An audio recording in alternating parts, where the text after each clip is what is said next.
Everyone. তো আজকে সকাল থেকে প্রায় প্রচণ্ড বৃষ্টি হচ্ছিল, পড়েই যাচ্ছিল। আমাদের জানলার পাশে এই দুটো মানি প্ল্যান্ট রাখা। তোমরা চাইলে এই দুটো লিঙ্ক আমি দিয়ে দেবো কমিউনিটি পোস্টে। তো সকালবেলা আমার একটু ল্যাপটপে কাজ ছিল, তারপরে ব্রেকফাস্টে করলাম লুচি, আলু ভাজা আর ম্যাঙ্গো। ম্যাঙ্গো তো আমার ভীষণ ফেভারেট। তারপরে স্নান সেরে একটু স্কিন কেয়ার করে নিলাম। প্রতিদিন স্কিন কেয়ার করার আমার সময় হয় না, তবে আজকে যখন করছি তোমাদের সাথে ভাবলাম একটু শেয়ার করে নিই।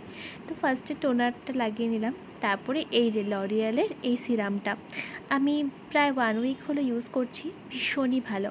আর আমার অ্যাকনি প্রবলেমটাও খুব বেড়েছে এই বর্ষাতে। সো এটা ইউজ করছি, তো এখন অনেকটাই কমেছে। আর এটা ভীষণই একটা গ্লো দেয় স্কিনে, জাস্ট ওয়াও দেখো। তারপরে স্কিনটাকে রোল অন দিয়ে একটু ভালো করে ম্যাসাজ করে নিলাম। আমি অতটা ভালো স্কিন কেয়ার বা মেকআপ পারি না, তবে যেটুকু পারি ওটুকুই করার চেষ্টা করি। এই যে অ্যালো লোশনটা, আমি ময়শ্চারাইজার থেকে এই লোশনটা ইউজ করি। এটার টেক্সচারটা খুবই ভালো, ভীষণই লাইট ওয়েট। এটা আমাকে ডক্টর সাজেস্ট করেছিল। সো এটার লিঙ্কও চাইলে আমি তোমার কমিউনিটি পোস্টে শেয়ার করে দেবো।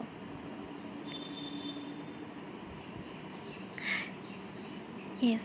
তারপরে লাস্টে লিপ বাম, যেটা তো মাস্ট। আর আমার প্রচণ্ড ঠোঁট ফাটে, সেই জন্য আমি আরও ইউজ করি। তো চলো, আমি রেডি একেবারে। তারপর লাঞ্চে করে নিলাম ডাল ভাত, কচুর তরকারি, একটু উচ্ছে ভাজা আর আলু পোস্ত। খুবই সিম্পল ছিল। বিকেলে মা এনেছিল একটু রজনীগন্ধা স্টিক্স। কালকে যেহেতু একটু স্পেশাল অকেশন আছে, সো তাই। আর ঘরে ফুল রাখলে তো ঘরটা গন্ধে খুব সুন্দর লাগে। ডিনারে ছিল লুচি, আলু ভাজা আর একটু রায়তা। তোমরা চাইলে রায়তার রেসিপিটা আমি শেয়ার করে দেব। চলো আজকে এখানে, দেখা হচ্ছে নেক্সট ব্লগে। টাটা।